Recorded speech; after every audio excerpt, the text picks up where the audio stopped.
বিসমিল্লাহির রহমানির রহিম। আসসালামু আলাইকুম রহমতুল্লাহ। আমি প্রথমে শ্রদ্ধা জানাই সেই সব মেহনতি মানুষদের, গাছতলা থেকে আকাশচুম্বী সেই সব মেহনতি মানুষদের প্রতি আমার শ্রদ্ধা ও সালাম। আর আরো সালাম জানাই আমার সেই প্রবাসী বীর যোদ্ধাদের, যারা পরিবার, প্রিয়জন, দেশ থেকে দূরে অনেক ত্যাগের বিনিময়ে প্রবাসে আছেন। আমার লক্ষ সালাম ও শ্রদ্ধা। আসলে আজ কয়দিন থেকে যে ভাইরাল হচ্ছে, সেই ভিডিওটি সম্পর্কে আমি কিছু বলবো। যেহেতু আমি একজন প্রবাসী, এটা আমার নৈতিক দায়িত্ব, কর্তব্য।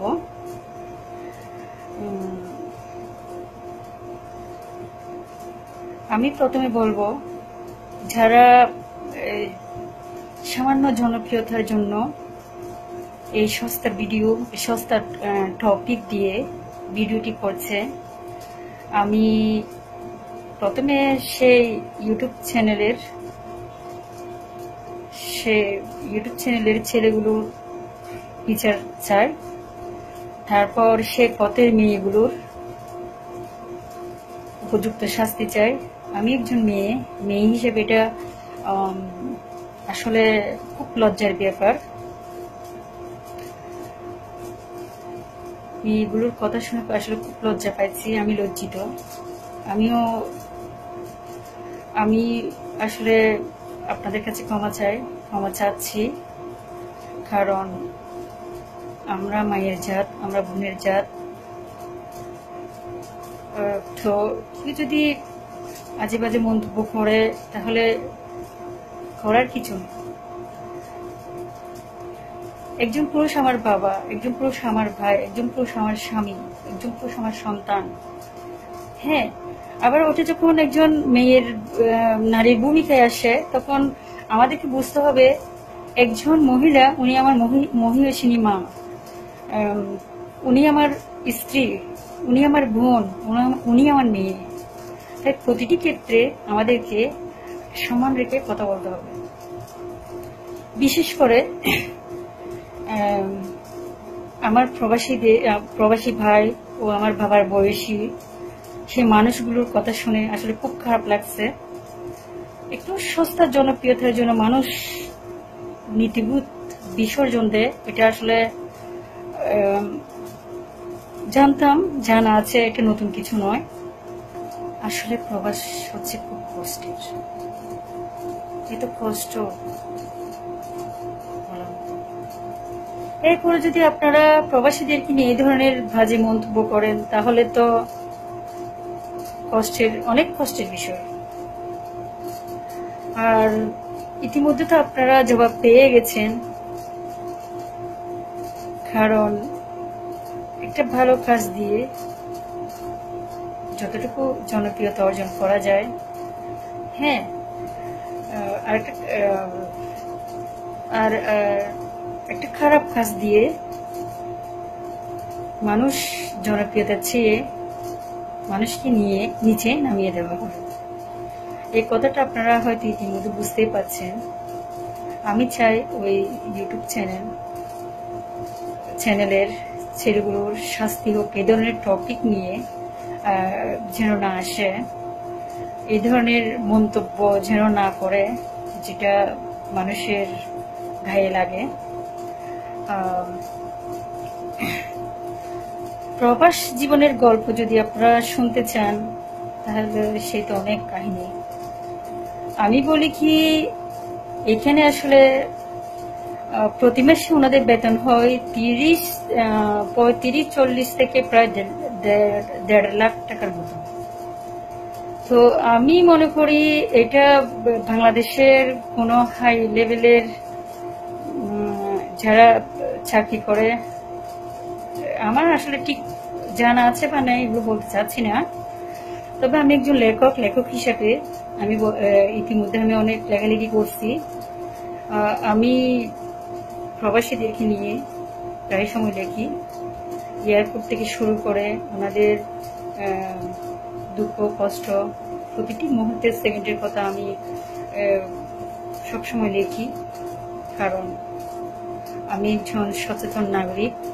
আমার এটা নৈতিক দায়িত্ব দেশের প্রতিটি কাজে। তো আপনারা যদি আপনার দেশের মানুষকে এভাবে পচাতে চান, তাহলে আপনারা কি রে ভাই? আপনারা কি বিদেশি বলতে কি? ওনারা তো আমাদের দেশের ছেলে,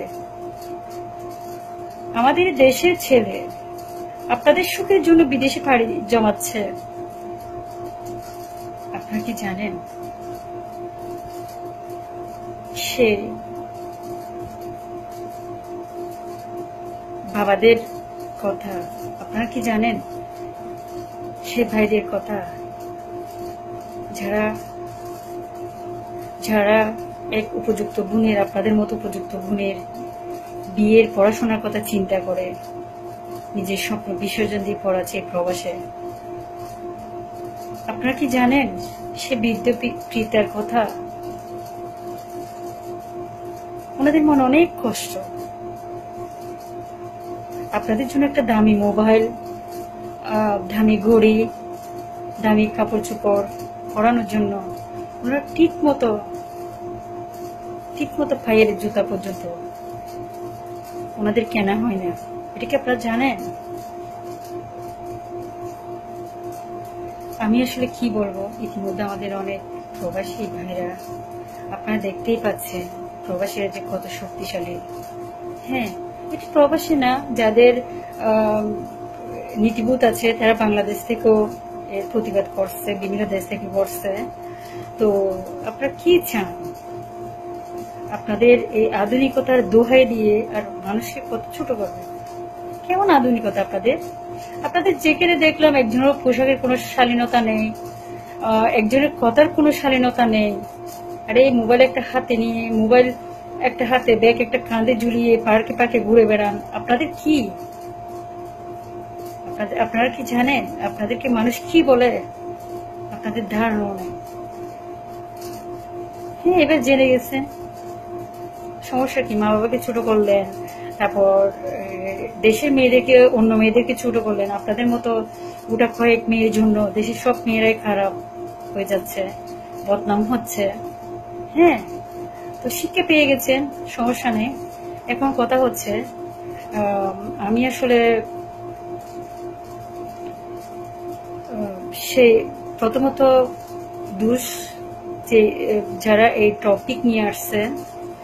দ্বিতীয়ত, আপনারা যদি মজা করেন অন্য বিষয় নিয়ে, কিন্তু এই ধরনের প্রবাসী বা কাউকে ছোট করার জন্য এই বিষয়টা আসলে আমরা মেনে নিতে পারছি না। আগামীতে যেন এই ধরনের না হয়। হ্যাঁ, আপনাদেরকে অনুরোধ করবো না, আপনারা তো শিক্ষা পেয়ে গেছেন। তো আমরা চাই না দেশের মান ক্ষুণ্ণ হোক, অসম্মান হোক। দেশটা আমাদের, আপনাদের।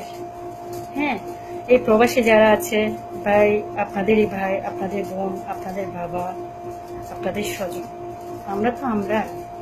আমরা যদি না পারি দেশটাকে সুন্দর না করতে, তাহলে কারা? হিংসা, বিদ্বেষ আর এই কটাক্ষমূলক কথাগুলো আপনারা ত্যাগ করবেন। একজন সচেতন নাগরিক হয়ে আপনার দায়িত্ব পালন করুন। আসলে অনেক কিছু বলার ছিল, লজ্জার বিষয়, বলতে পারছি না, কারণ এমন একটা বিষয় নিয়ে হইচই পড়ে গেছে। তবু দুটা কি বলতে পারছি আমি আসলে জানি না।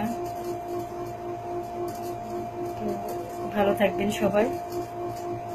হ্যাঁ, আমি আবারও সেই প্রবাসীদের, সেই সোনার ছেলেদের শ্রদ্ধা সালাম জানাই। মনে কখনো কষ্ট নেবেন না আপনারা, কারণ মনে এমন একটা জিনিস, খারাপ হওয়ার জিনিস মনটা। পেছনে ফিরে তাকাবেন না। আপনারা আপনাদের মতো দুর্বার গতিতে এগিয়ে যান।